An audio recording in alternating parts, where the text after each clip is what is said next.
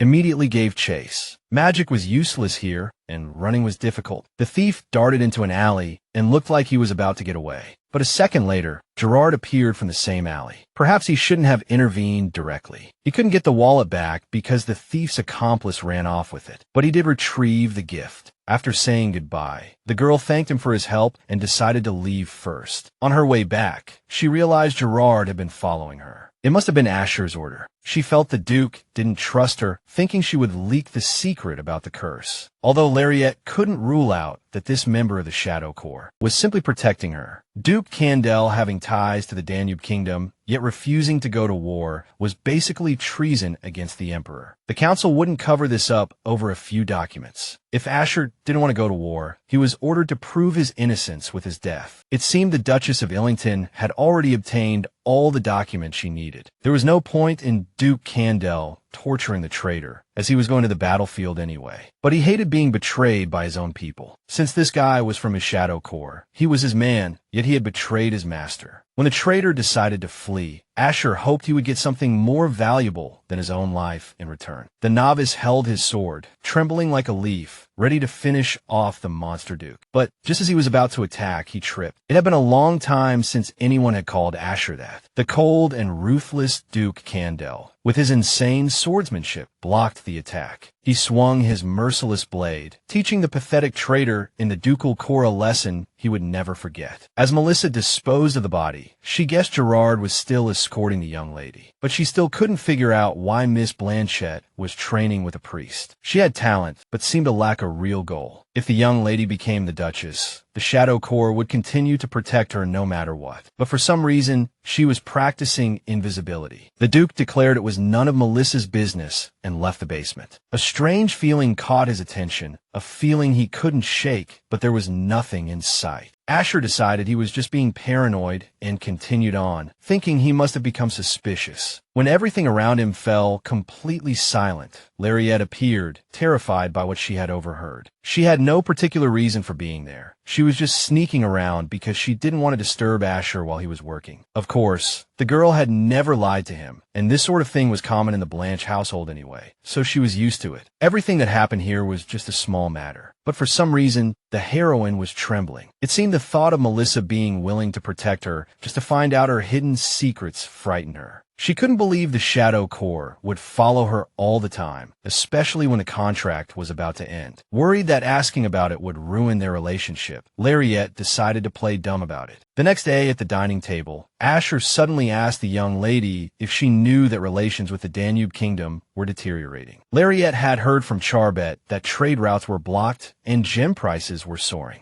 Due to these recent developments, Duke Kendall was being forced into this war. The thought of those scumbags sending someone who was just starting to relax to the battlefield made her furious. Hearing this, Asher let out a small laugh. It was the first time someone had worried about him like this. Miss Blanchette's mind was filled with questions. She was afraid he would get hurt, worried he would never return. She just thought that perhaps he wouldn't get involved in the war at all. To Asher, this was a piece of cake, nothing compared to the wars he had been through. This guy had been crawling through battlefields since he was a child. Back then, he had no will to live, no one waiting for him, no family to return to, and a curse that was eating him alive. Every day was surrounded by a sea of blood, so brutal that Asher was ready to die there at any moment. He used to live just to survive, but now he had found a reason to live. He had something he was afraid to lose. The reason he had something to care for was the very meaning of his life, his Lariette. She was his everything. No matter what, the Duke had to return to his beloved, to the beautiful magician who had saved him. Soon, the noble ladies of the capital resumed their tea parties. Miss Blanchette tried her best to act as if everything was normal. Under pressure from the princess, Miss Mercian had to apologize for her inappropriate request last time. Lariette knew in her heart that those words were fake, said only for Eliza's sake, but because Eliza was on her side, she said she forgave her. This commoner was now acting all high and mighty, chattering on and on about gold and jewelry investments. These ladies didn't seem to notice at all that Sharia was burning with anger. She needed comfort, and their idle chat about trivial matters was really angering her. Suddenly, the butler announced Duke Kendall's arrival, but he asked the young lady not to rush. Miss Lariette turned sweetly to her friends and said she had to excuse herself for a moment. In that instant, Sharia jumped up from the table, said she had urgent business, and rushed out. Like the others, Juana knew Sharia's problem needed to be dealt with. Everyone knew what would happen to a noble lady ostracized by high society. Even though Sharia had messed up, Eliza apologized for her and promised to talk to her. While waiting for his beloved, Duke Kendall suddenly saw Miss Sharia rushing towards him at full speed. The girl wasn't going to put up with Lariette anymore, so she confessed that she had been missing Asher. She was sure no one could resist her. She was the most beautiful flower in the entire empire. Convinced the Duke was also longing for her, Sharia blurted out that she had asked to meet Lariette but was rejected. She was, of course, talking about her relationship with Asher, hoping he was also considering it. Miss Mercian believed Lariette was just a commoner who couldn't marry the Duke and was full of jealousy. Of course, she herself would never dare to have any ideas about her friend's man. But since those two were going to break up anyway, Sharia suggested the Duke speed up the process and start dating her. To Asher, these words sounded like complete nonsense. He had no idea what she was talking about a breakup. Besides, he couldn't understand what this young lady was thinking, calling the Empire's only ducal princess a commoner. Even if she were a commoner, Asher would never abandon her. As long as Lariette was willing, he wanted to spend his life with her. The master told the girl to shut up. Besides, he had already told her not to call him by his first name. Facing the monster Duke's wrath, Miss Sharia trembled in fear. Just then, Eliza ran over, apologized for her friend, and begged him to spare her. Seeing his beloved at the doorway, the master was speechless, as if caught in the act. Everything around them seemed to become irrelevant. Lariette's eyes were filled with pure fear. The heroine was actually angry about Sharia's behavior, but she was convinced that she and the Duke only had a contract relationship. She thought he had agreed to, that they would just play for 3 months and then part on good terms. That's why Lariette had been acting so casually. It was a complete and huge misunderstanding. She felt like she had just been playing with Asher's feelings and felt she had been too careless. If the Duke found out it was all a misunderstanding, he would most likely treat her horribly. These thoughts made her feel sick, so Lariette ran away without looking back. No matter how hard Doha tried to investigate Hebrel, he couldn't find any connection to his mother. It was impossible for them to have met before he joined the temple, as he had never seen anything like it in his mother's reports. He had been keeping an eye on her, receiving regular updates on her whereabouts. But it wasn't out of love, more like curiosity about how well the woman who sold her own son to the temple was doing. But the reports had stopped a few days ago. To find out her connection to Hebrel, Doha wanted to see her in person. But the thought of visiting the woman who sold him made Michael immediately dismiss the idea. It seemed that, deep down, he was still the little boy who had lost his mother forever. He had begged her not to leave, even promising to be obedient and earn a lot of money. Feeling a gentle touch on his cheek, Doha woke up and all the memories vanished. Lariette had used her invisibility skill to come alone for help. She told the priest everything that had happened, saying she thought their relationship was a 3-month contract. Asher had the right to know the truth, except for the part about the sorceress being terminally ill. She was sure neither she nor Asher had fallen in love. They just had a good impression of each other. So she thought it was important to end the relationship carefully before feelings deepened, even if it hadn't been 3 months. Doha was worried for her. He knew the Duke would never let it go if he found out about the breakup. If anything happened, the priest was ready to rush to her aid. After the meeting, the heroine felt like her head was about to explode. She walked very slowly, which she blamed on her invisibility skill, realizing she had used up much more mana than usual. Sensing someone else nearby, the young lady turned around and saw the man she hadn't seen in a long time. He just wanted Miss Blanchette to come with him. Quietly, this bastard had picked the wrong person. It turned out this powerful magician could protect herself and was tougher than he thought. This was bad. Even at her peak, there was no guarantee she could win. Things were getting worse. The guy didn't want to hurt the young lady. He just asked her to come with him. Doha was right. Now was the perfect time to hurt others, too. Protect herself. Although she was strong, the enemy who was already infatuated with her was much stronger. To defend against a direct attack,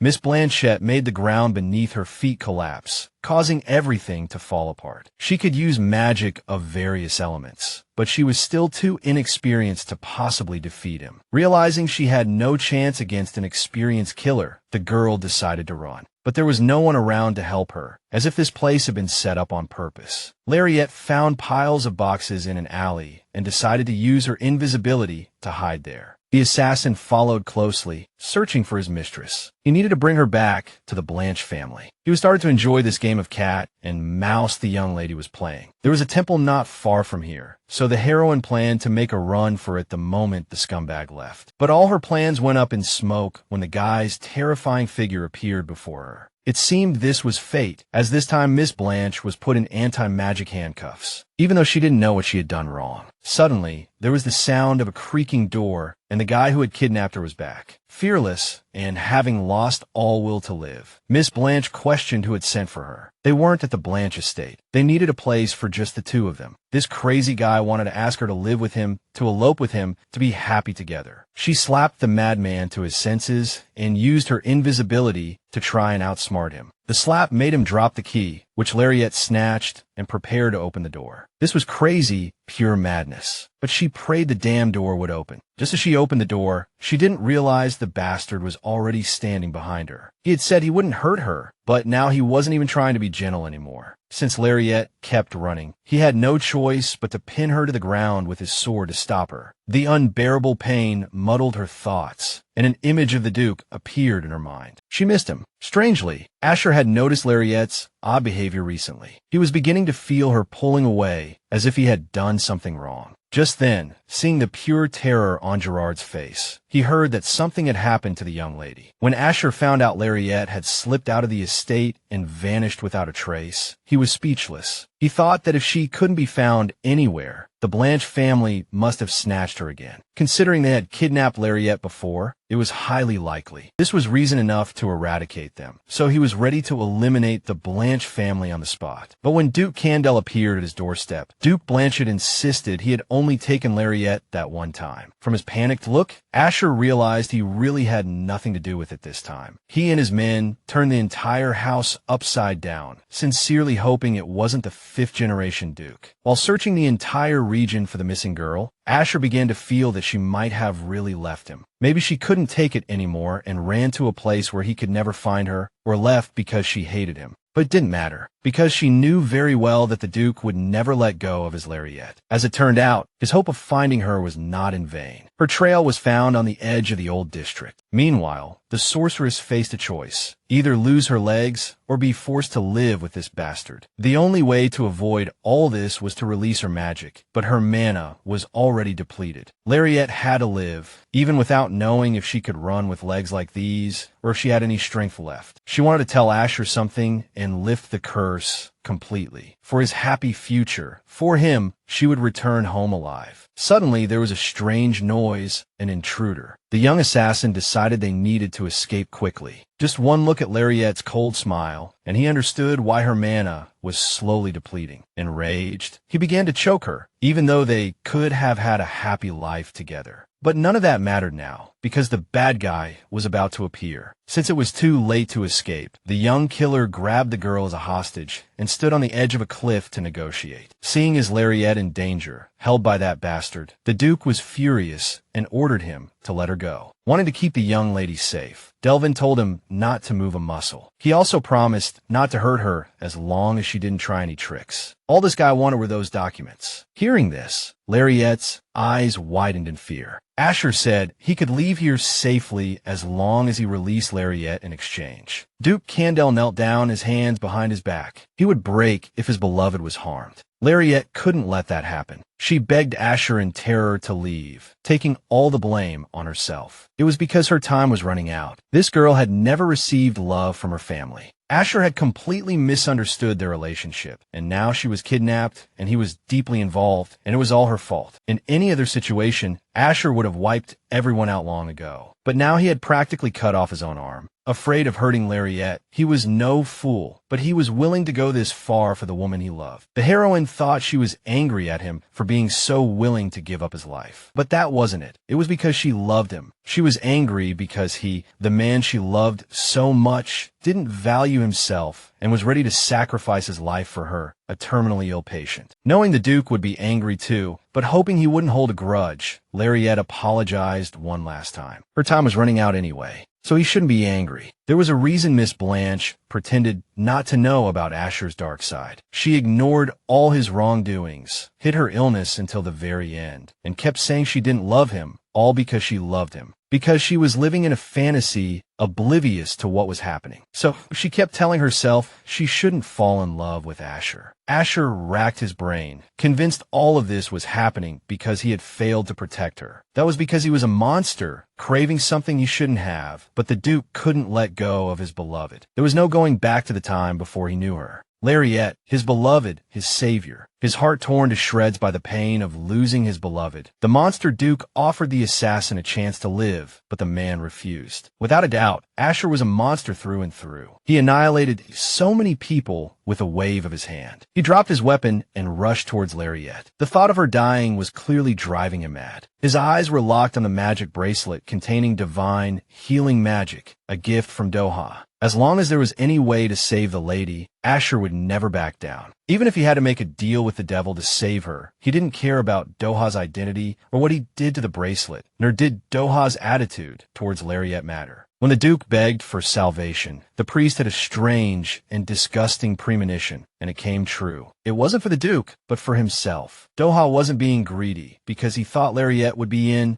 danger, but if she had to suffer like this no matter who she was with, she might as well stay with the priest. Doha had only one condition, that the Duke not reveal his identity to Lariette. He asked for nothing else. In the end, the heroine survived, but it was strange to be happy about it, because she would be leaving in a few days. Seeing the sorceress awake, a worried Asher ran to her side. Everything that had happened had a strong impact on him. He thought he had lost her, but the girl was more concerned about how she had survived. The truth was that Asher had ordered the priest to be summoned, and that was when they told him that a friend of the lady had arrived. It was a terrible time for the Duke of Kendall. The Duke prayed constantly, waiting for the girl to open her eyes again. He wondered how he could protect her and keep her completely safe. Painful regret was destroying Asher, and his heart was broken. He felt disgusted with himself. The heroine had really been on the verge of death, and if she had died, he would have had no reason to live. Once the Duke of Candle's curse was lifted, Miss Blanchette intended to end it all. She loved him, and Asher was the only thing she had left in this world. She couldn't die in front of him. This was Lariette's final lie. She felt incredibly guilty towards the man she cared for so much. Soon, rumors spread that Duke Blanchard had orchestrated the assassination of his own daughter, which was not surprising for a corrupt man. It was said that because the Duke of Candle had personally intervened, it would be difficult for Blanchard to recover. The son of the magician family was bedridden, so there was no heir. People thought it was pointless to work for a family that was falling apart, especially since everyone said that offending the Duke of Candle meant the end of the entire bloodline. They believed the family was doomed, even if a distant relative took over. On the worst day of his life, Rayong once again faced the one who had warned him not to touch. Lariette's fear. The kid tried to prove he wasn't the mastermind, but it was just another example of a pathetic bastard in power. They do whatever they want without taking responsibility, then pretend nothing happened. In Doha's eyes, they were just selfish bastards who had never hit rock bottom, yet laughed at those who had. High Priest Dohavilian gave Blanchard 1 week, after which he would explode. This was enough to make Rayong grin, because death was better than being on the streets. It was time for the final purification before the trip, after which the Duke of Candle would be completely cured. As soon as the purification was complete, the whole atmosphere changed. Asher was no longer a monster. The smell of rotting flesh was gone,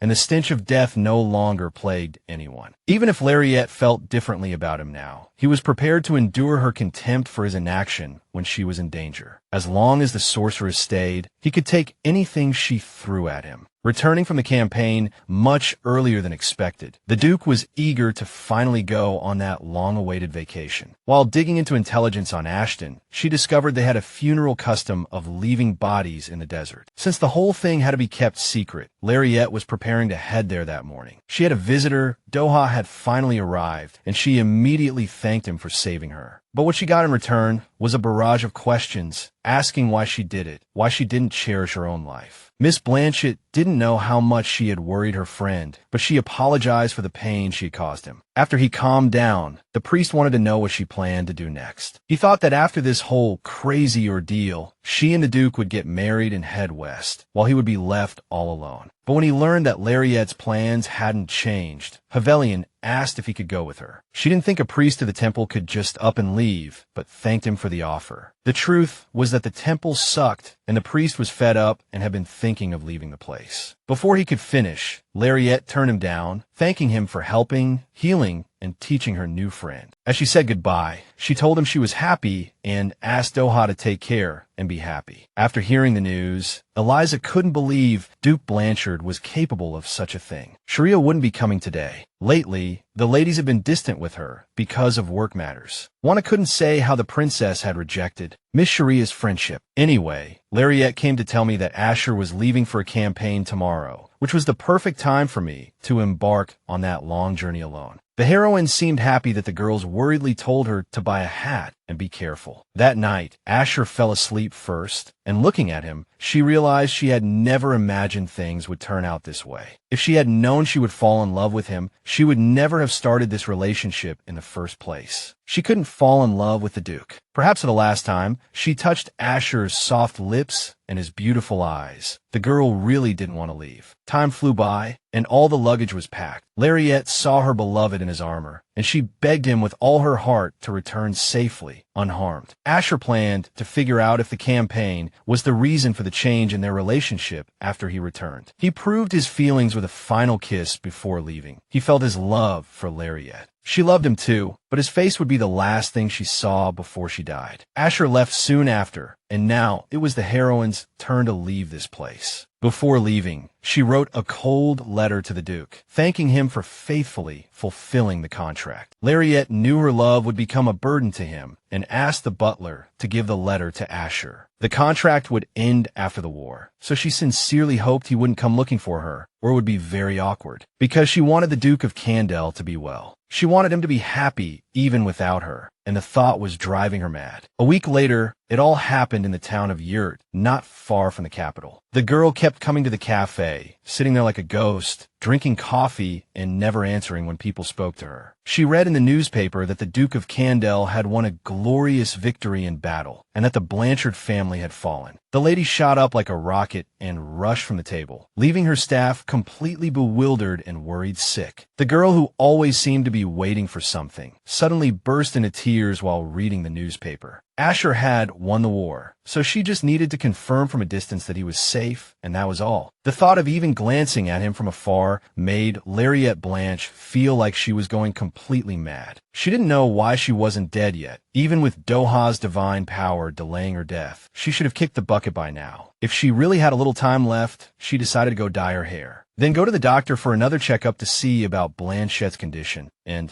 if possible, go see the Duke of Kendall. But at a clinic in the capital, she discovered she had been misdiagnosed. It turned out she had Rockadura disease all along, and the only treatment was the Pope's divine power. Lariette ran out into the street in a daze, now completely clueless as to where to go. Just as our girl decided to go home, bang, she heard some crazy news. The Blanchette family was finished, the heir was dead, and the 5th Duke of Blanchette had been executed. And the daughter of the family was missing, at least that's what the rumors said. They said Rayon also had Rockadura disease, but he died while Lariette survived. It couldn't have been a misdiagnosis. The girl was completely cured. Some people thought Miss Blanchette was in hiding because Marquis Agri was furious and had sworn revenge. And the Duke of Kendall was no fool. He had personally ordered a search for the witch. It sounded like a sad ending. Maybe the poor girl just had nowhere to go. The master was doing his best to appease the Duchess, asking her how she planned to handle the Blanchette family's affairs, but just then, he suddenly spotted a strange girl running away from the crowd. In fact, Lariette really had nowhere to go. Rumor on the streets of the capital was that Marquis Agri was after Miss Blanchette, wanting to cut off her hands while the Duke of Kendall was away. They said it would please the Duke of Kendall, as he had his own reasons to hunt the lady. The final battle was over. It was almost time. Asher prayed with all his might that Lariette would be waiting for him. The heroine thought sadly that Asher must hate her so much now. Hate her enough to want revenge. The heroine took all the blame on herself and decided she had to make things right. She felt bad for leaving such a cold letter. She had no idea how much pain it had caused him. But Lariette wasn't terminally ill. They told her she had a future, that she could hope for a life with the Duke. Seeing strange knights near the palace, she sensed something was fishy. They spoke as if it were a given that a girl from a fallen family had nowhere else to go but here. They wanted to take the sorceress by force, to use her as a chance for revenge against Kendall. It was then that our girl realized that going back to Asher would only hurt him more. But it wasn't over. Her man was still at war. She still had a chance to make things right. She could still turn things around. When the Duke returned, they would talk things out face to face. Lariette now had a place to go back to. If only she hadn't run away in the first place. If only she had been honest about her feelings, things would have been different. Only now did she understand how badly she had messed up, but she wasn't sure what she had done wrong to make things turn out this way. They were searching the whole city for a girl with pink hair, but there were many girls with hair that color. The moment Miss Blanchette appeared in that place, the knight became suspicious of her identity. She was a blonde, but she bore a striking resemblance to the girl on the wanted poster. Since the knight had to check her, he tried to pull off her hood, causing the lady to scream in panic. But just then, she felt the strong arms of Lord Doha around her. He would not let anyone touch his wife. The priest held Lariette tightly in his arms, declaring that this girl did not match the description of the pink-haired girl who was alone. But the knight insisted on verifying, so Doha decided to explain what he said one more time. The priest used his divine power to quickly punish the insolent knight who didn't know how to listen. Before they could get close to Miss Blanchette, Doha told her to run and not stop for anything. The god of war, the strongest swordsman in the empire, The Duke of Kendall had to kill many people to earn this reputation. He had to endure contempt and fear, the looks that saw him as a monster, and the rumors that he went mad in the war. They treated him like an object to be used at any time. No one saw the real Asher. Only the young sorceress saw him for who he was, and now the past was in the past. The Duke of Kendall didn't know how to love Lariette, but he wanted her to stay by his side forever. The enemy's target was a specific location, but the army had captured far more territory than that. We also received reports that the Danube faction is preparing to surrender. The young soldier barely mustered the strength to thank the Duke for his hard work. The kid had fought alongside him in the last war. Back then, Asher was a difficult person to talk to, but now the boss seemed much better, which felt strange to him. Before leaving, the soldier invited Asher to the victory celebration in the next barracks. To be honest, the hero never thought his life would turn out this way. That was because his curse was gone. Lariette had given him a new life, one he could live as a human. He looked forward going back to see her. His sorceress would be there waiting with a smile. She would be worried sick about him and thrilled that Asher had returned safely. She would chatter on about what she had been up to, barely able to contain her excitement. After being away for a while, the Duke realized he couldn't live without Miss Blanchette. That's when he felt that Lariette was nearby.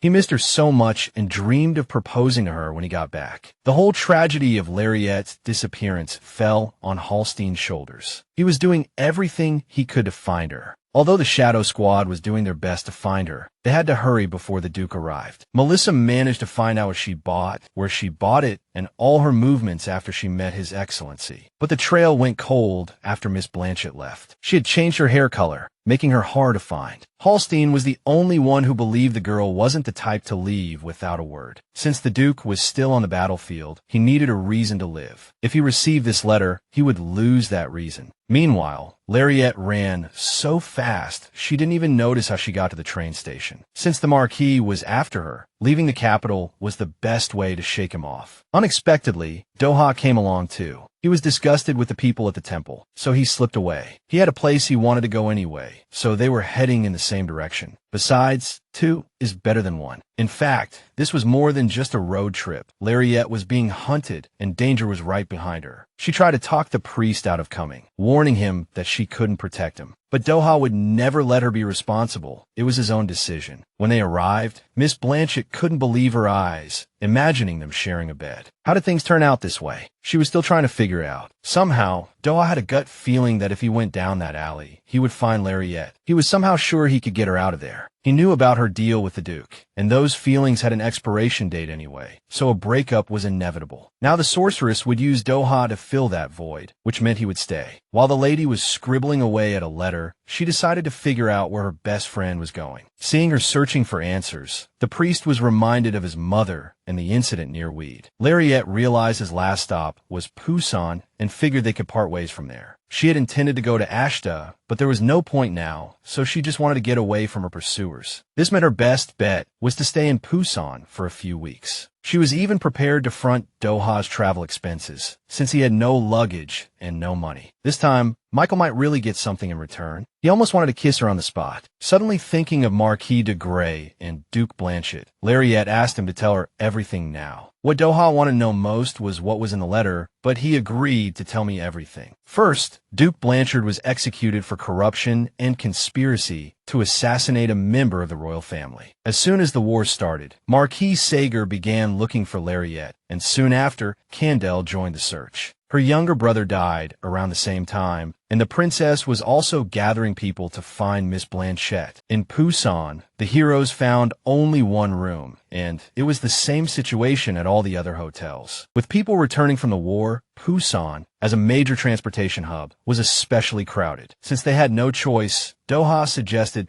they just make do with the same bed for one night. Lariette would rather sleep outside, so she had bought a sleeping bag just in case. Although the priest tried to talk her out of it, the girl's decision was set in stone. Before sleeping, she tortured herself, wondering if she should go to Asher at all. Miss Blanchette wondered if the letter she left could bring a smile to his face again. When she was on the verge of death, all she feared was the future. She was burdened by the responsibility of the choices she had made. Her thoughts were interrupted by Doha's moans and tossing and turning in his sleep, begging someone not to leave him and confessing his love. Fortunately, She was there, gently stroking his hair and whispering that everything would be okay. But after a while, the priest woke up to find her sleeping in his bed, and he begged her not to go. No one could have imagined that on that fateful night, the Duke of Kendall would return home to find Lariette gone. After reading the letter his beloved had left before disappearing, the Duke flew into a rage. He felt it must be some kind of joke, so he stormed into the palace without hesitation, shouting Lariette's name. Only silence answered him, and he pleaded for her to come out, a spark of hope still burning in his eyes. Asher couldn't believe it. The faint sense of distance between them wasn't his imagination after all. Lariette knew he loved her, and she loved him too, yet she dared to dump him and walk away. Crushed by the betrayal, Asher vented his anger on his subordinates, blaming them for not preventing this. Hallstein swore he had done everything he could, but by the time they noticed, the lady was long gone. Lariette had changed her hair color. The handwriting in the letter was indeed hers, and no one had threatened her. It was the first the Duke had heard of her recently buying travel gear and planning a trip. Knowing the consequences of the truth, Hallstein didn't want to say anything earlier to avoid upsetting his master. But Asher thought it was his own decision. Even if he had abandoned everything in the war and rushed here to be beheaded, he would rather have died there, dying without knowing. This pain was like everything inside the body was being torn apart, like my soul was burning in the fires of hell. That flame was consuming my entire body. The feeling made his master tremble. He couldn't believe Lariette had really run away from him. If she was just going to abandon him, he thought he'd rather be a monster and remain an emotionless fool. Miss Blanchette should have run away before he couldn't let go. It seems he was so pathetic he couldn't even throw away her gift. This was the necklace Lariette wore before she ran away. She said she was out of love, yet she left a gift. It made no sense at all. Asher decided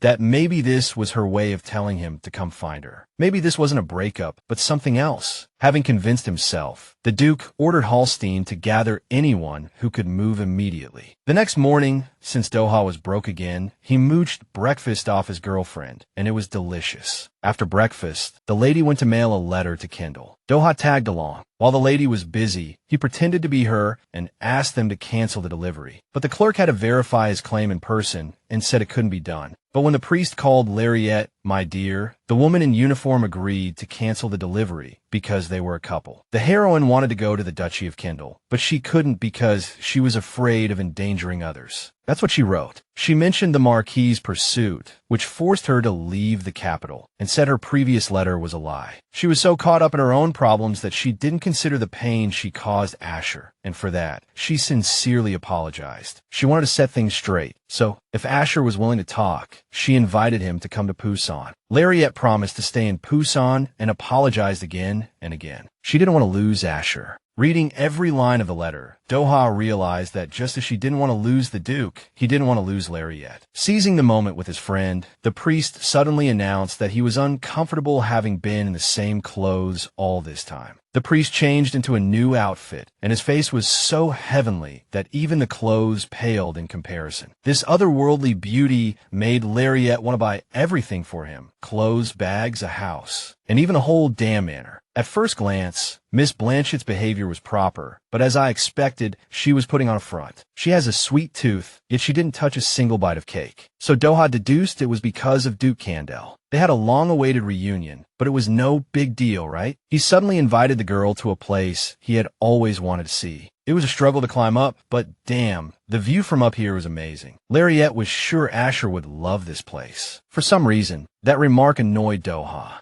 It seems Dohavelian and Asher are indeed different, but the priest couldn't figure out exactly how. It made him angry that their feelings couldn't possibly be the same. This trip made Miss Blanchette nervous and uneasy, but Doha's concern made her feel much better. It's likely she was showing signs of depression, but the young lady was trying her best to hide it. The main reason for her depression was that she had too many regrets. Regret for not being completely honest, regret for not being mature enough with people, regret for everything she had done. Doha thought she could just walk away and didn't need to make up for her mistakes. He wanted to tell her to abandon the past, but Lariette secretly wanted to do just that, only she was trapped. And that was exactly why she couldn't ignore him. The information about Miss Blanchette had been reviewed before meeting His Excellency. After that trip to the hospital, she completely cut ties with the Blanchette family and broke off her engagement. The Duke went to the doctor himself, but he refused to disclose anything, insisting on keeping the information confidential. Melissa also managed to find out that Lariette had dyed her hair blonde with magic dye. After checking the young lady's travel gear, it was discovered that her destination was the desert, specifically Ashta. If Ashta was the final stop, she would have to pass through Pusan. The Duke's men had already split into two groups. Melissa said it would take at least a week for the knights to get here from the battlefield, so we had to act immediately. Hearing this, the butler interjected, saying that Asher needed to rest and take care of himself during this time. Moreover, His Majesty had sent word requesting an audience at the Imperial Palace. The letters came damn near every day, making them hard to ignore. But the Duke flatly refused to go, having Holston handle it instead, because he didn't have time to wait for the knights to arrive. The Duke ordered all available hands to be gathered and to depart immediately. 2 days later, they arrived in Yurda and started asking around for a girl with pink or light-colored hair. It turned out a few guys at the cafe had seen a lady with pink highlights about a week ago. There used to be a girl who came here every day, just reading the newspaper like a ghost. Then, on the day the news of the victory broke, she left in tears. It turned out other nobles were also looking for her, and people thought she had run off with some money. Just from the crazed look in the Duke's eyes, Melissa knew it was that damn Marquis Sagari. Ever since Asher left the capital, Marquis Sagari had been hunting Lariette. The Duke had no time to waste on anger. He ordered a letter to be sent to Holston. The Marquis had to pay the price. He also ordered the knights to head to Pusan to retrieve a magical item that could restrain people. There seemed to be no solid proof until the cafe owner recognized the pendant Asher was wearing. The lady had been wearing the same one. This gave him a glimmer of hope that Lariette hadn't abandoned him, just left him. Otherwise, she wouldn't be wearing that pendant. Maybe he had failed to be her support, or maybe she didn't trust him. Asher was tormented by these endless thoughts every night. He wished Lariette would say she loved him, so he wouldn't be afraid of these sleepless nights. A few days later, on an ordinary day, Doha suggested his friend go to a place with delicious food. Miss Blanchette just patiently agreed to everything. By then, the dye in her hair had faded. Out of the corner of his eye, the priest suddenly caught a glimpse of Duke Candel's knights roaming the city. He seemed to find it amusing, as he had already said he wouldn't let Lariette go. Doha suddenly asked about the letter she sent to the Duke. Lariette was surprised how he knew, but he reminded her that she had been at the cafe all day and heard the rumors. Miss Blanchette thought the rumors about the Duke angrily sending people to find her were just a misunderstanding. According to the priest, rumor had it he was capturing all the pink-haired girls, and they were never seen again. They said everyone with pink hair was being caught and killed. It sounded a bit suspicious. Hearing this, Lariette tried to argue that Asher wouldn't do such a thing. Despite the terrible rumors about him and the mess of their past relationship, she didn't know if he was still the same person she had fallen in love with. Please, if Asher wanted to see her, he would come for her himself, not send his knights to kidnap girls. Doha's words voiced all the worries she had been trying to bury. Asher's strange possessiveness and cruelty, which she had tried her best to ignore, fearing it would turn on her. The Duke wouldn't let it go. He was angry, and he might retaliate just as he did with others. Lariette ran, trying to convince herself that Asher didn't love her and that her fears were a real danger. But when she ran into the Duke,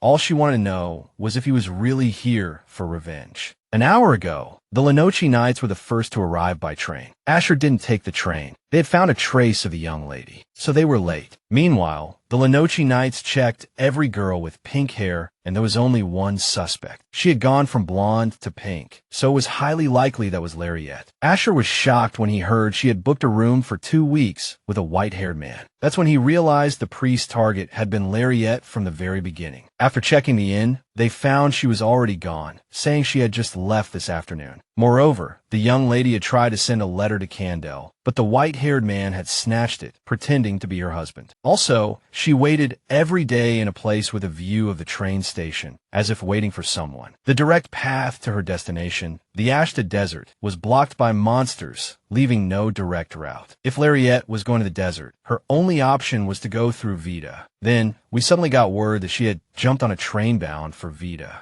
Since it was the last train of the night, the Duke desperately rushed to the station. The last train to Vita was pulling away, but Asher didn't care about the speed at all and jumped on while it was moving. On the train, Lariette finally realized the Duke hadn't forgiven her, but she didn't understand why other women were involved. She even considered going back to Asher and accepting his revenge to turn things around. But she no longer had the strength to do anything. She just wanted to find a hole to crawl into. She was ashamed of being so pathetic in front of Doha and wished she could just disappear. Suddenly, the train jolted as if it had hit a rock fall, and passengers screamed in panic. The giant monster, only ever seen near Pusan, had made its way all the way here. Hearing the people's fear-filled cries, our girl was ready to accept dying just like that. But suddenly hearing a child's cry, she knew she had to do something. Doha tried to stop her, saying that if she drew attention to herself, they would come after her again. Miss Blanchette had already lost all meaning to live. This pathetic existence of hers, she no longer cared. She was walking towards her death. The moment Lariette opened the door, she forgot to breathe, seeing the man she loved dearly right before her eyes. Without hesitation, tears streamed down her face as she began to apologize for her lies. Apologizing for hurting him. But at that moment, none of it mattered to the heartbroken Asher. He just wanted to take her home. Just as their reunion was within reach, a bloodthirsty monster, like fate itself, attacked the train. With no fear in his eyes, Asher drew his magic sword and charged. Driven by pure adrenaline, he gave it his all, wanting to end it quickly and get Lariette back. Suddenly, huge drops of water hit the monster, disabling it. The Duke miraculously survived. Miss Blanchette saw the train car brake and was about to jump over, but Doha stopped her, saying it was too dangerous. They could meet at the final station, but Lariette couldn't bear to lose her lover without truly seeing him. Instead of taking the risk, the girl left it all to fate and shouted that the train's final stop was Vita. Now that they had finally met, Asher realized Lariette didn't actually hate him, even if that witch went to the ends of the earth. They were destined to meet. Doha witnessed it all. Duke Kendall charging at the lady with his sword drawn showed just how much he hated her. Despite his efforts to convince Lariette, she was certain Asher wasn't there for revenge. Regardless, the monster was defeated,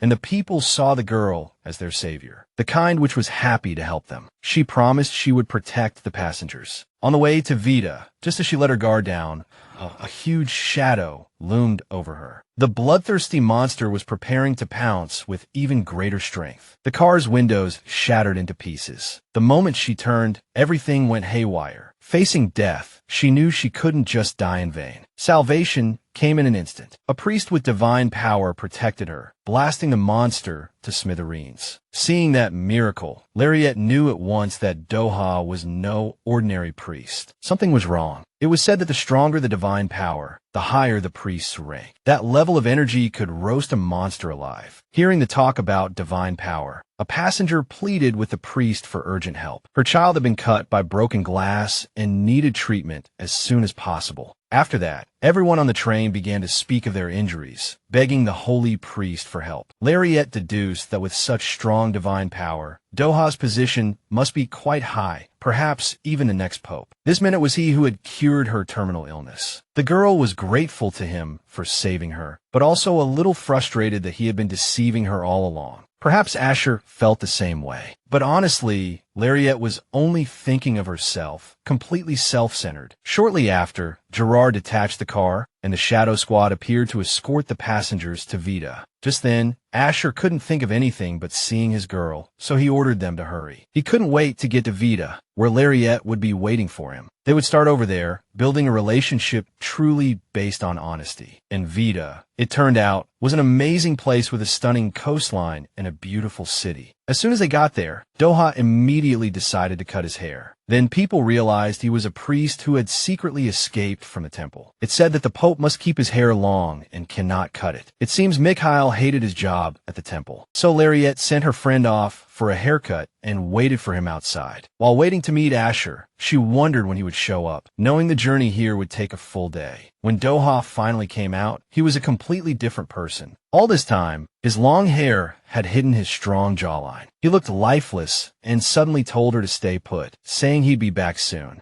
Although Lariette tried to warn him of the danger, she only saw his back as he walked away. The priest had only one thing on his mind. That woman was dead. He was overwhelmed with emotion, a feeling of emptiness and anger. Just a few months ago, news of his mother kept coming, but the content was disorganized. Doha deliberately ignored it. After all, he had no choice. Claudia had died 10 years ago, which upset her son. He felt angry, sad, and pained all at once. He was glad he had left Lariette there, afraid to let her see this completely different side of him. Even so, she never gave up hope of stopping him. When she begged him to stop, she piqued his interest. The man didn't hesitate to tell her she shouldn't go any further. This was the red light district, and any woman who wandered in here could end up with a fate worse than death. This made Lariette think that Doha must have a damn good reason for abandoning the temple to come to a place like this. As soon as the man learned that the white-haired kid was a priest, it all made sense. The priest was the #1 regular here. It was said that even the Pope himself would visit. Rumor had it, he even got someone pregnant. It seems our girl finally understood why Doha came here. At any rate, she had a theory. Meanwhile, Mikhail arrived at the place where he planned to hear the story about his mother. Seeing Claudia's son, the woman couldn't believe that the child who used to beg for scraps had grown so much. Doha wasn't here to chat. He wanted to know when, how, why, and by whom his mother was killed. Claudia was also a beauty, with a high nose and everything. Her son looked just like her. It was sickening. The woman said she died less than a month after Doha left, and it was because of him. The heartbroken mother pestered every priest she met, begging to see her son. She abandoned Doha, yet pleaded to meet him, until a priest came and killed her. The priest said Claudia was living with a good family and didn't need money. Although Doha was hurt by her, he had been in the temple long enough to know she wouldn't go hungry again. The child seemed to know nothing about it. His mother let him go so he could grow up in a good environment. These people had promised his mother she could see her son often, so she let him go. She didn't abandon Doha. She loved him. But none of that mattered now, because his mother was gone. Her killer was a high-ranking figure with gray hair and red eyes, apparently the high priest Hyvel, with nothing but thoughts of killing him on his mind. Dohavelian stormed out of the house. A prostitute near the house thought he was a new customer, but another said he was Claudia's son. The priest overheard the women behind him gossiping that his mother had died as the high priest's mistress. Now determined for revenge, his only motivation was to punish everyone who had hurt his mother. When Doha was done, he suddenly heard Lariette's voice. She was genuinely worried about him. She just wanted to help as a friend, but he had told her more than once not to come. Doha couldn't help it. He couldn't talk to her like he usually did. He lied to appease Lariette, telling her he never thought of her as a friend. The rumors about Duke Kendall capturing girls for revenge were nonsense, and the bracelet Doha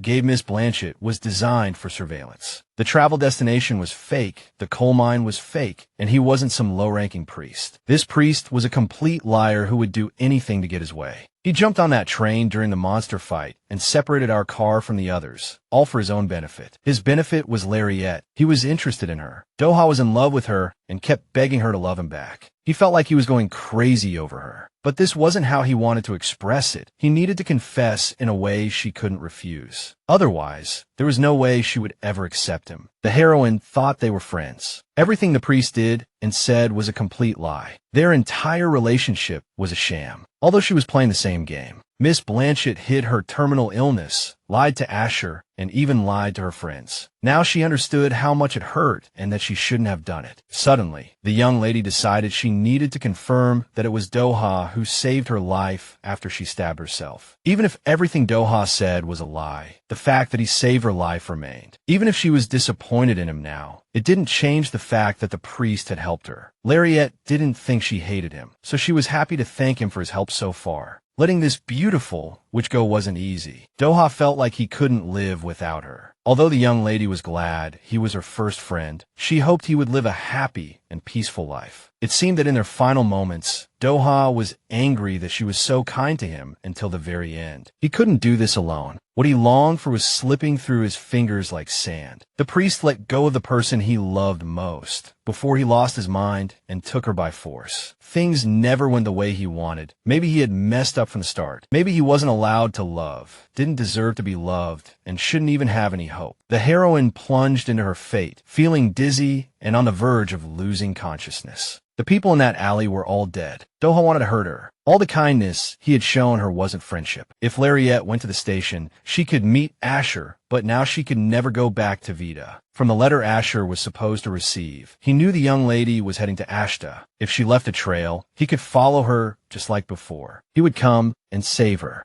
By the time the Shadow Squad arrived in Vita, Lariette was already gone. The air was thick with the smell of blood. The closer Asher got, the stronger the scent became. Just as he thought something had happened to Lariette here, he suddenly found a suitcase in the middle of the road. Based on its contents, Asher was certain it was Miss Blanchette's bag. Among the items was a notebook, the same one Lariette had shown him before. The Duke had no idea what was written inside. It was wrong to peek, but he hoped the notes would provide a clue to her whereabouts. Imperial Calendar, April 3rd, 732. The heroine had only 3 months left to live. Realizing Lariette was dying, Asher knew he had to find her, unless she was already waiting for him in Vita. There were 3 days left until their reunion. Before Miss Blanchette woke up, the young man beside her wanted to know more about her. A few hours ago, the heroine had left a clear trail of magic, so she should have little magic left. From Vita, she could find a carriage. She just had to cross the desert in 2 days. Lariette didn't know how many days had passed, but if she encountered a monster now, she was done for. Hungry, tired, and thirsty, she had to rest while she still had time to think about Asher. Under the scorching sun, her consciousness grew hazy. She could barely make out 3 desert wanderers. The last thing she saw was a person on a camel. Then everything blurred and she passed out. The voices of her friends echoed in her mind. Eliza and Juan were angry to find that Lariette had abandoned them before she died. Even Lady Sharbat, who had trusted her, regretted helping her after everything. Lariette felt incredibly guilty and tried to reason with them, saying it was her first time having friends and she didn't know what to do. Saying she didn't know about Doha's feelings sounded like complete nonsense, especially since she knew he had issues with his mother back in Vita. She could have at least asked if he was okay, but instead, she told him she didn't love him. All in all, they all thought Miss Blanchette was just a selfish brat who only cared about her own feelings. She had lied to Duke Kendall, and now he had no idea how to trust her. Their entire relationship was a lie. Now he couldn't believe a single word of her loving him. Even her family didn't want her back. They all wished she would just hurry up and die, and no one would feel sorry for her. These terrible thoughts felt so real that she woke up screaming, completely terrified and with no idea where she was. Then she saw this half-naked man in front of her and screamed in shock. It turned out Lariette had been unconscious for 2 days, so the first thing the man did was give her some water. It was the alpaca from the flower festival, whose real name, by the way, is Hamad. Lariette was grateful to him for saving her, and she had every reason to be, considering they were now in Ashta. It was now the month of wind, so they couldn't leave the city because of the strong winds. The witch knew all about this. She had planned to arrive at this time, to attend a funeral. The day before this month began, they found the girl while patrolling the area. She was very lucky. There was a barrier around the entire city. It was safe inside, and there would be a festival soon.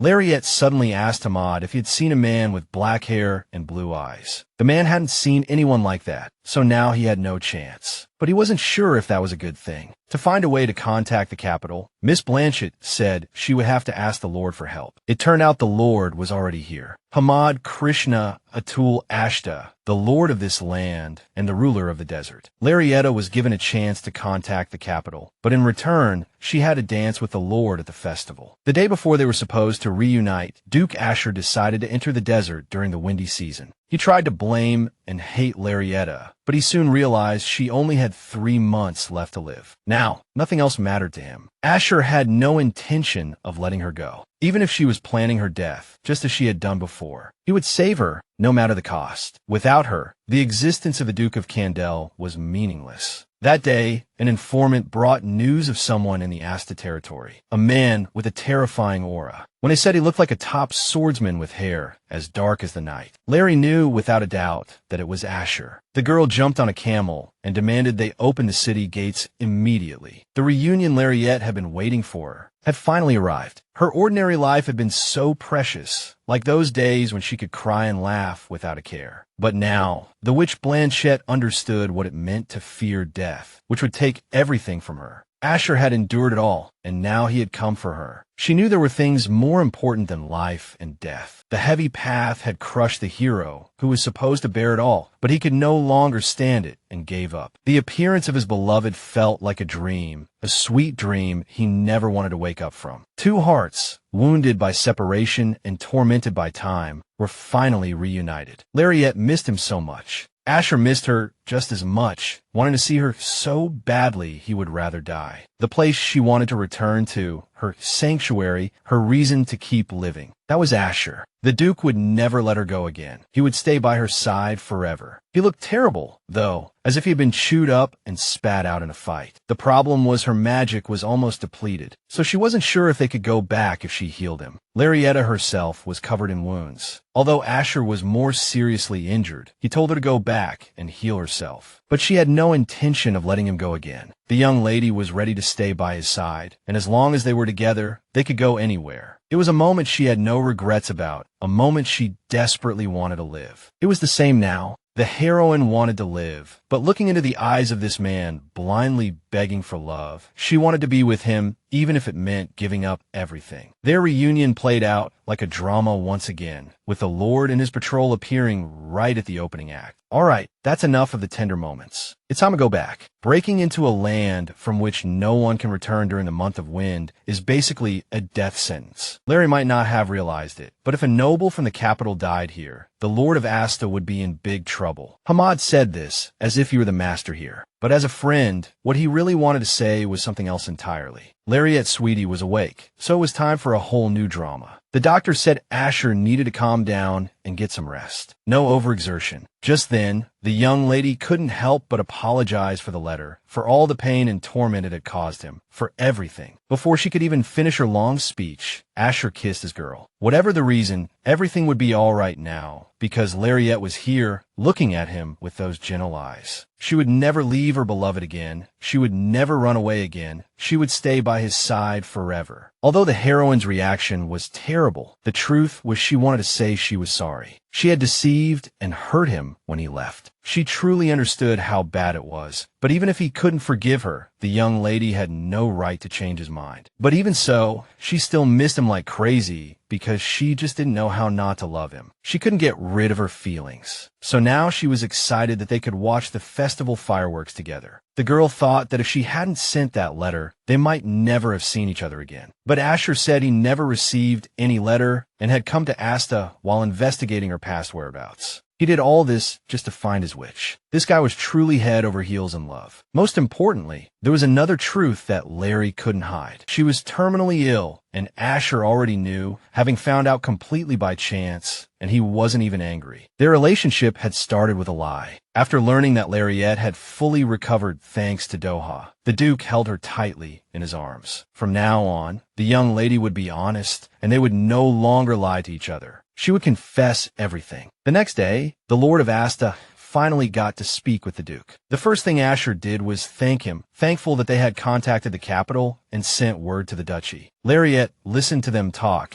and slowly came to her senses. She needed to find a way to make a living. Since the heroes were staying until the end of the month of wind, the Duke suggested he go to the festival with her. Now they could finally have some time alone. For Asher, just seeing his beloved by his side was enough. Before leaving home, Lariette had never thought anyone would love her. But Asher's feelings made her change her mind. Being with him felt like she had finally found the home she had always longed for. The young lady told him this more times than she should have. If they got married, she would be truly happy. Soon it was time to go back. The Duke of Kendall seemed to have made a good friend. Back at the ducal residence, the entire court warmly welcomed the Duke and Duchess. But the atmosphere felt a little different. After the successful return of the missing Duchess, the Shadow Squad decided to unwind and get drunk. The war was tough, but constantly running around in a foreign land was even worse. People thought the girl who dumped the Duke was crazy. Maybe she found someone else, or just didn't want to be with someone who was destined to die. When she returned, some people mocked her. But that's not surprising, is it? Her man came back alive and became a hero. After hearing enough rumors about the girl becoming the Duchess, Melissa told everyone to shut up. She didn't understand since when her subordinates had started questioning the master's decisions. The knights were exhausted, so Gerard was understanding and told them all to rest. But Melissa still couldn't let it go. It was because of the master that they could live comfortable and prosperous lives. Miss Blanchard did run away, and she couldn't understand it either. But this was when the master was happiest. To appease his partner, Gerard blamed it on them having just returned from the battlefield only to be sent out again. He meant that not everyone was as strong as her. The butler said the young lady was back, and the master had ordered her to sleep in another room. The problem now was who would serve her, but not a single servant volunteered. A bewildered Lariette called out again and again, but no one came. She had completely forgotten that she should be used to this by now. It was the same as at the Blanchard estate. After that night, the Duke found the girl unconscious in the bathtub. The room was a mess, and the bathwater was ice cold. If he hadn't gone to check on her, things could have been much worse. Asher was about to explode with anger. Now he found out that not a single maid was willing to take care of her. Halstein tried to explain, reporting that her former maids already had new jobs. He promised to order someone to clean the young lady's room, but there was nothing else they could do. Knowing the young lady had saved the Duke's life, the butler saw no reason to keep someone who had already left him once. Her departure had already caused pain, so Halstein had no intention of letting her hurt the master's heart further. He personally promised to arrange a matchmaking event so that Asher could find a lady. Now that the curse was lifted, the head butler was even prepared to resign for the master's happiness. And with that, he ended the discussion. The Duke didn't even realize Lariette's condition was so bad. He blamed himself for working late and only stopping by to check on her. If even Halstein said that, then not a single servant would be on Lariette's side. Of course, he could fire everyone and hire new staff. But then Lariette wouldn't get the care she needed. Asher tortured himself over how to proceed, realizing he didn't even dare to think he deserved to be loved. By evening, the heroine felt much better. It seemed they had finally assigned a maid to her. She hoped the servants here wouldn't hate her, but things weren't that simple. Seeing his beloved awake, Asher immediately pulled her back onto the pillow. The young lady didn't even notice him come in. She never let him sleep here anyway. If she wanted to marry him, she needed to become strong both inside and outside the house. By then, Asher was awake and, thanks to his girl, feeling much better. He still felt guilty for not noticing Larry's low spirits, so he promised to solve the problem. Lariette decided not to ask the Duke for help, determined to handle everything herself. She wasn't good at dealing with people, but she knew how to work. Since Halstein was busy, the girl decided to help. If she played to her strengths, she could handle everything. Soon after, the truth came out. The Duke of Kendall confided in the Lord about his problem with the servants. Hamad thought everything would resolve itself and offered only two solutions. Either prove that Lariette's existence is beneficial to everyone, or marry her and officially make her the lady of the house. Therefore, standing before His Majesty, Asher was forced to cancel his engagement to the princess. His Majesty was concerned that the Duke of Kendall would dare to marry without telling him. The rumor was that it was the girl, the last direct descendant of the extinct Blanche family, Lariette Blanche. The young lady suggested cutting less important expenses and donating the remaining money in Asher's name. Halstein was very surprised that the lady understood the situation so well. She had handled all of her family's internal affairs. Although few people knew about it, she couldn't change people's impression of the Blanche family, but she believed the Kendall family would succeed. The Duke who only boasted about himself, the vain Duchess who tried to be the center of attention and squandered money everywhere, and the family heir who only cared about entertainment and travel. Watching them, the butler had thought Lariette was the same, as hopeless as them. He should have realized his mistake long ago. The young lady had only appeared once in many years, as if she didn't exist at all. Who would have thought this fragile girl had been trying to solve all her family's problems all by herself? And all her efforts only earned her the hatred and disgust of her family. Halstein had cursed her for hurting the master, but he couldn't ignore her efforts to earn forgiveness. Miss Blanchard knew he hated her, and honestly, his reaction to her behavior was completely reasonable. After all, that servant was like a father to the Duke. Everyone could see how much he loved him. It might sound like an excuse, but there was a reason Larry left Asher. She thought she was going to die.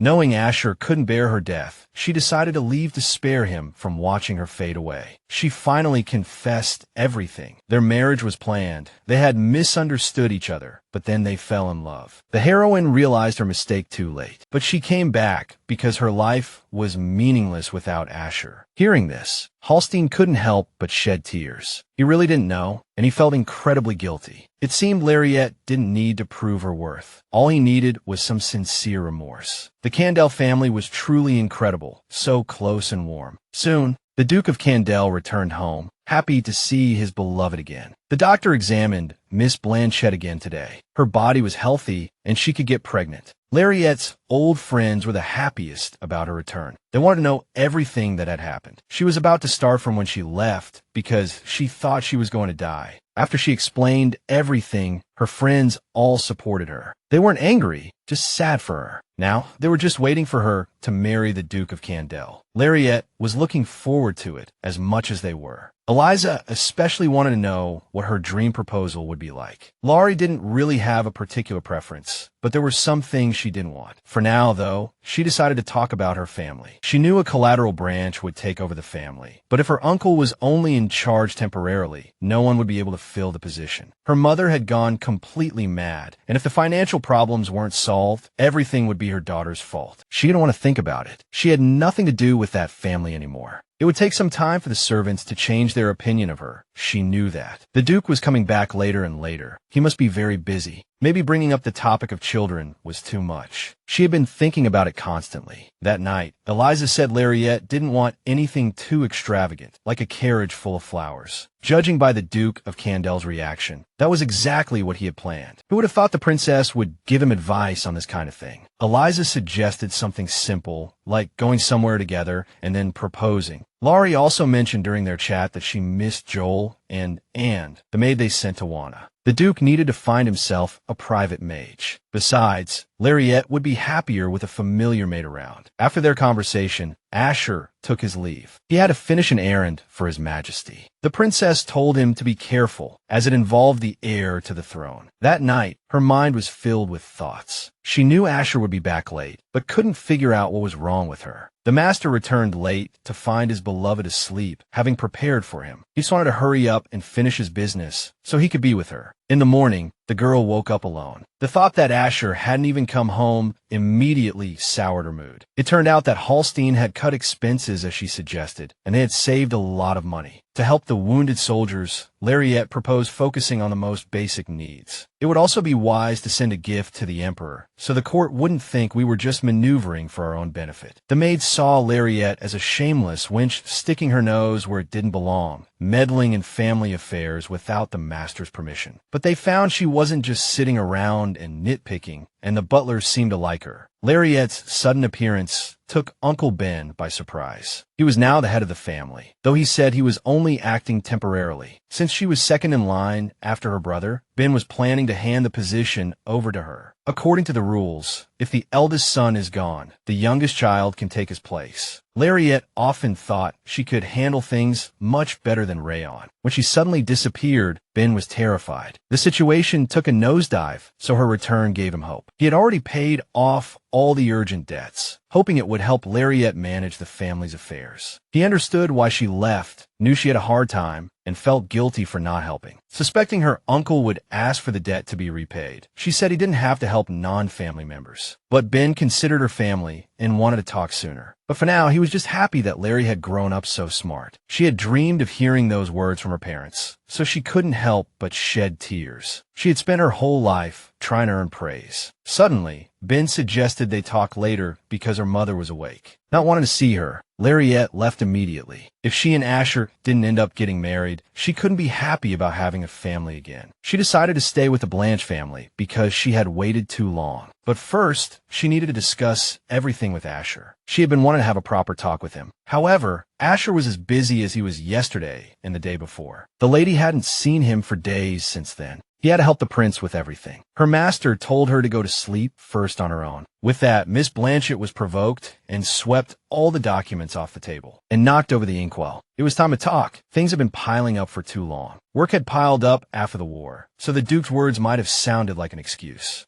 After Asher's curse disappeared, people's attitudes changed. Everyone said he was destined to end the war. That's why the emperor sent him to take care of the prince. Maybe he was going to pass the throne to his son soon. Helping the prince with all the mess left Asher with little time for his lady. But he promised he would be free soon. Lariette knew she couldn't ask him for help with royal affairs, and there was nothing she could do to help anyway. But she could just be there, supporting him while he worked, just wanted to be with him. So the girl said she went to the Blanche family today and decided to take over the family. Unexpectedly, Asher objected, but he gave no reason for his refusal. Maybe it was because he wanted to marry her or planned to strip her of her power. But Larry already knew what it was like to be powerless. If Asher had just said the reason he forbade it was because he wanted to marry her, she wouldn't have been stubborn and would have given up the Blanchette family. He just needed to say he didn't want to lose her. You can't stop a girl without a reason. Considering the Duke's words, Miss Blanchette bowed and apologized for disturbing his work. At that moment, a confused Asher said he had arranged for Joel to teach him magic, and that Lariette's personal maid would be Anne. She was already on her way. To all this, the girl just said thank you and left, asking the master to rest. Back in her own bedroom, she regretted blurting things out like a fool. So the young lady wanted to have a mature conversation, but ended up complaining about not getting enough attention and feeling hurt. Suddenly, she felt a gentle touch. Asher was so absorbed he didn't even notice. He promised he would make time for them both. Just then, Larry blurted out that her mother was crazy. It turned out her uncle had paid off the family debt and wanted to hand over the family leadership to his niece. Furthermore, he had been taking care of the sick Duchess and said his niece had done a good job. It was very hard for the young mage. Her family looked down on her, and she got nothing from them. Always alone. Maybe that's why she was jealous of Rayon. He got all the love from their parents, all the money and support. That's why Lariette wanted to be the head of the family, as if it would prove she was worthy of love too. Sensing her problems, Asher apologized for not sharing her sorrow. He believed she deserved to be loved. He didn't tell her the reason for his refusal then, but the truth was he was afraid the position would bring the young lady more sorrow. But if this was what she wanted, he wouldn't stand in her way, only support her from the side and let her make the right decision. If the Witch Blanchette was happy, then the Duke would be happy too.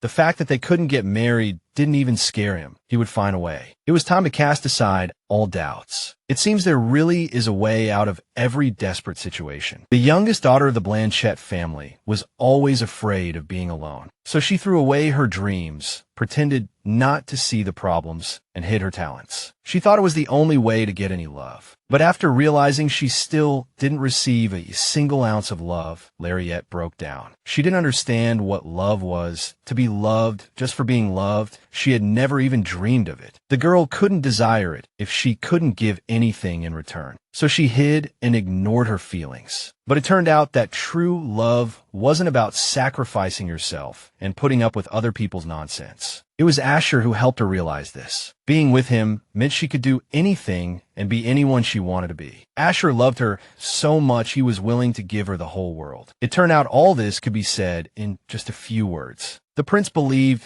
that if you give women power, their ambitions will grow. They should be taking care of their husbands, not running businesses. So granting a title was out of the question. Once he became emperor, he had no intention of tolerating their perfume and screams at social gatherings. The emperor left those tasks to his son, who passed them on to Kendall without even looking. That's why the Duke began to doubt if such a person could become emperor. He promised to handle everything within the week, saying he was just running out of time. Understandably, mental labor was difficult for someone used to wielding a sword. Once the young emperor gave him a one-night deadline, and Asher could barely restrain himself from causing trouble for the family. He didn't care about his own fate, but Lariette shouldn't suffer because of his pride. This morning, the butler was directing the Shadow Squad to move packages for war victims. Seeing Melissa struggling with a heavy box, Gerard decided to take over despite her objections. He just wanted to take care of the woman he loved. When Melissa first heard it, she thought she had misheard. But looking at the guy's face, he was completely serious about asking her out. Melissa turned him down, but the way she acted only made him more interested. They said these large boxes were all for the war victims. It was a pity people couldn't get this help sooner. Melissa clearly remembered how the walls of the houses collapsed, how the earth shook,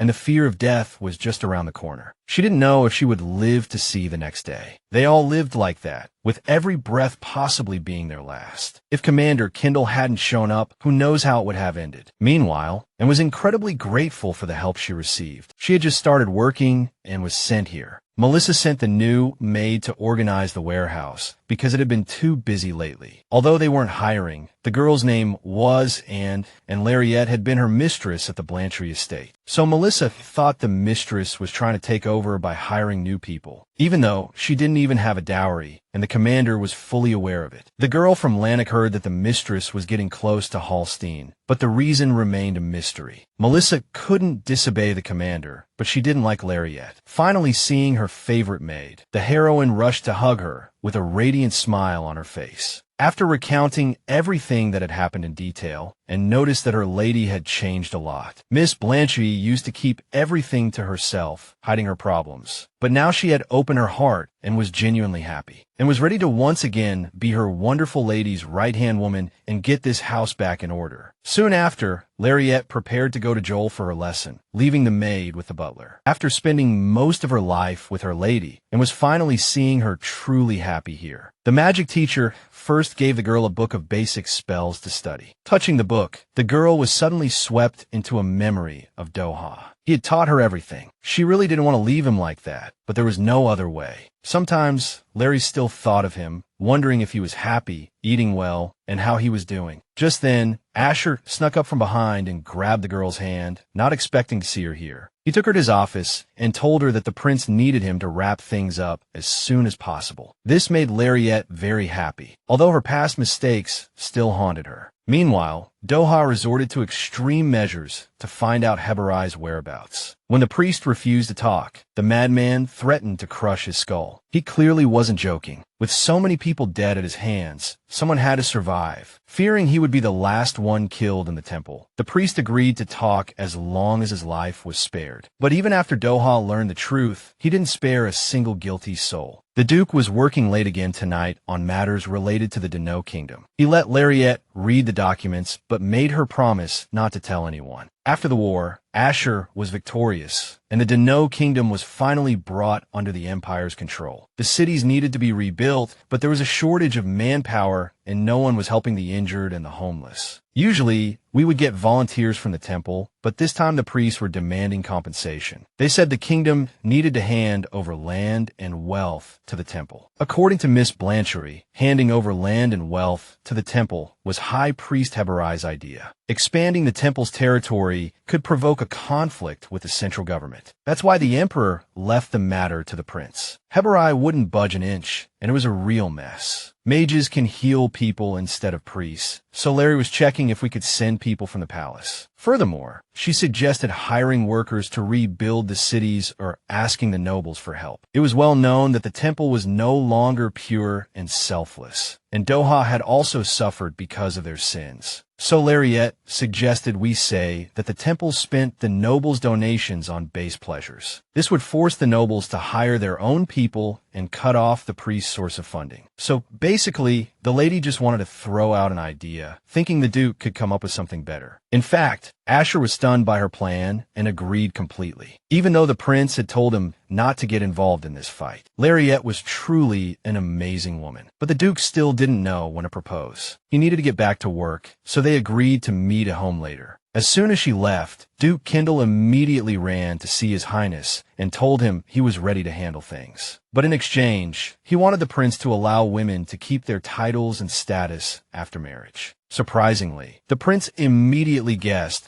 that Lariette was planning to become the head of the Blanchette family. The Blanchette family wasn't just a famous family in the Empire. They were a powerhouse of mages. Of course, most of them were dead, but with proper support, the Blanchette family would regain its strength. In return, they would become a pillar of support for the young heir to the throne. It was a win-win for him, and even if Kendall and Blanchette tried to rebel, we could shut them up. The Emperor's power is absolute. The prince couldn't believe the Duke had finished the task so quickly, but he never thought he would be rejected. He knew it was impossible. Asher a guy who couldn't even propose, was too arrogant. The half-destroyed buildings and Knight's tents in this place brought back some bad memories. People heard that Miss Blanchette had sent all the building materials. What an amazing woman. Melissa had thought it was a joke to have the injured rebuild their own homes, giving them money instead of treatment. But hearing that the work would be paid, people were motivated to rebuild their houses and making furniture. That night, when meeting with the Duke,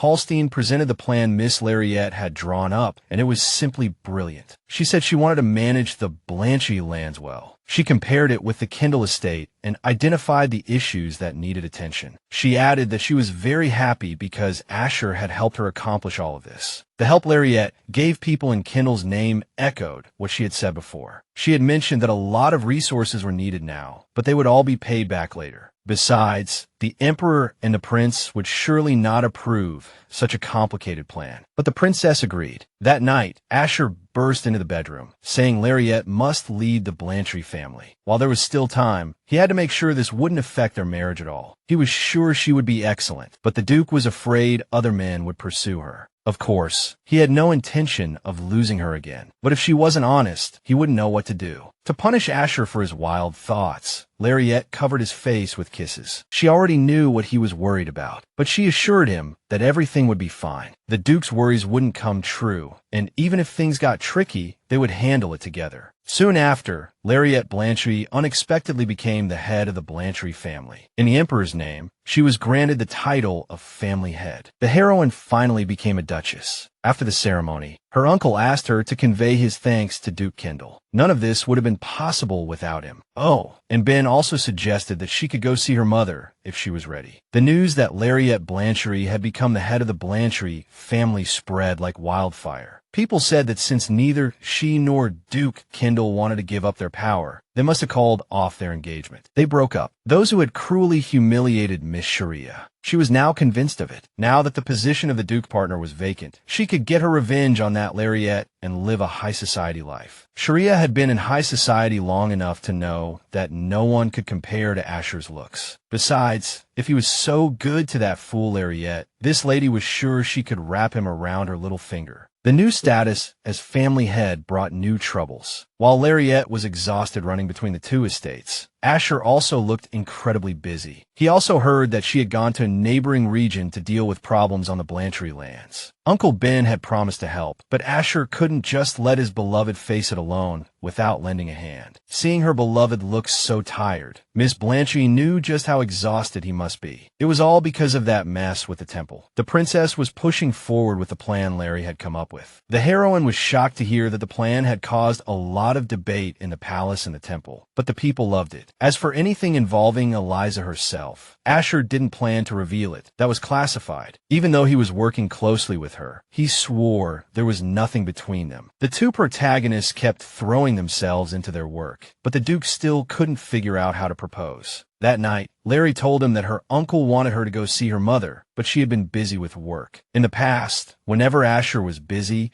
she always felt useless, but things were different now. And Halstein were a huge help. The Duke always made time to talk, and she had even become the head of the family. So the girl was wondering if she could now stand up to her mother, withstand her attacks, and hold her ground. Because her beloved was protecting her, the heroine was sure she could handle it and that she would be fine. Only with his help was any of this real, because Asher was the only one who could help her with this. Soon, Lariette finally arrived at the family estate. Her trembling hands showed her anxiety. Of course, it was Uncle Ben who had personally asked her to see her mother, but it was okay if she backed out now. Even though she didn't want her mother to hurt Asher at the last minute, he decided to accompany her. Still, knowing he would be waiting nearby made her feel a little better, ready to comfort her. As soon as Lariette walked in, her grief-stricken mother perked up, thinking Rayon had come to see her. She turned to her husband and said their son was alive, even though she knew people were lying, because a considerate child like Rayon couldn't possibly just abandon his mother, right? The heroine, with tears in her eyes, asked about Lariette, and this was the very thing that enraged the lady. The mother thought her daughter was a despicable person who had abandoned the whole family and was always selfish. Hearing her mother say she didn't care about the girl at all and didn't want to know her, Lariette couldn't breathe, holding back tears for this mad duchess, for whom only her precious little son mattered. Every time he came here, Asher felt an intense hatred for one person. He knew what it felt like because he had gone through the same damn thing himself. When you feel so pathetic you can't even stand it, when everything seems to be your fault. Hearing a scream, the Duke rushed to the Duchess's bedroom, frantically looking for his bride. He found Lariette in a state, with her mother looking at her with loving eyes. But apparently, she had never loved her. She was waiting for Rayon and said she didn't care at all about a wretch like Lariette. It was so painful and bitter for her because she had never experienced what every child knows. She had known it for a long time, but it still wasn't her choice. She shouldn't be blamed for being born into that family. This was exactly what Asher wanted to show her, how much the family she chose would love and cherish her. All he wanted was a chance for Lariette to marry him. These words brought her to tears, and the Duke thought he had messed up again, trying to be fancy. But in fact, Miss Blanchette agreed and told him to hurry up and put the ring on her finger. It seemed she had finally found in Asher the happiness and love he had seen in her all along. Today was truly wonderful. As for her mother, Lariette sent her to a hospital. Most importantly, thanks to Asher, she was finally free. In fact, the guy was hesitant about proposing. He was simply terrified. People say children are a reflection of their parents, so the Duke was afraid his past would bring her pain. It happened 20 years ago when his mother's condition suddenly worsened. Knowing she liked small, fluffy animals, the child prepared a gift she would love. But when she saw the white rabbit, she didn't even crack a smile. The Duke had also given her a rabbit. Hearing this, Asher got even more excited. It turned out their whole family were rabbit people. Just then, his childhood innocence was shattered by the reality of the madness that consumed her. His mother started to choke him. My mother went completely insane, calling him a mangy dog who had betrayed her love. Asher was just a child then. He didn't know his father had been cheating on her, and she was taking it all out on him. Soon after, the madness exacerbated by all this eventually led to his father leaving home. He told Asher he had made a small mistake and promised to come back later to apologize. Asher dreamed they would be a happy family again, that Dad would apologize and Mom would get better. As it turned out, Dad didn't have to bother apologizing at all. His heartbroken, insane mother had brutally murdered him. It all happened right in front of Asher. But then it was his turn. His mother had completely forgotten about him. A night sensed the danger and stopped the Duchess, saving the boy from certain death. But it still couldn't erase the words that were seared into little Asher's heart. His mother said she would rather he were dead and that the world should never have to see his disgusting face. After saying those words, his mother took her own life. But Asher still loved her as if she were his real mother. Then, completely by accident, he touched her blood and it cursed him. But what hurt him more than the curse was knowing he was born from his mother's hatred. This was why the Duke was afraid. He wasn't sure if he could be a good father. Asher had been through a lot. In any case, parents play an important role in everyone's life. Both he and Lariette had to face the worst of their parents. But they found each other, they fell in love, and they managed to move on from the shadows of their past. In that moment, nothing felt better than Lariette's support. There were many more trials ahead in their destiny, but everything would be fine because they were a family. It was a choice they made themselves. So they had to be happy, and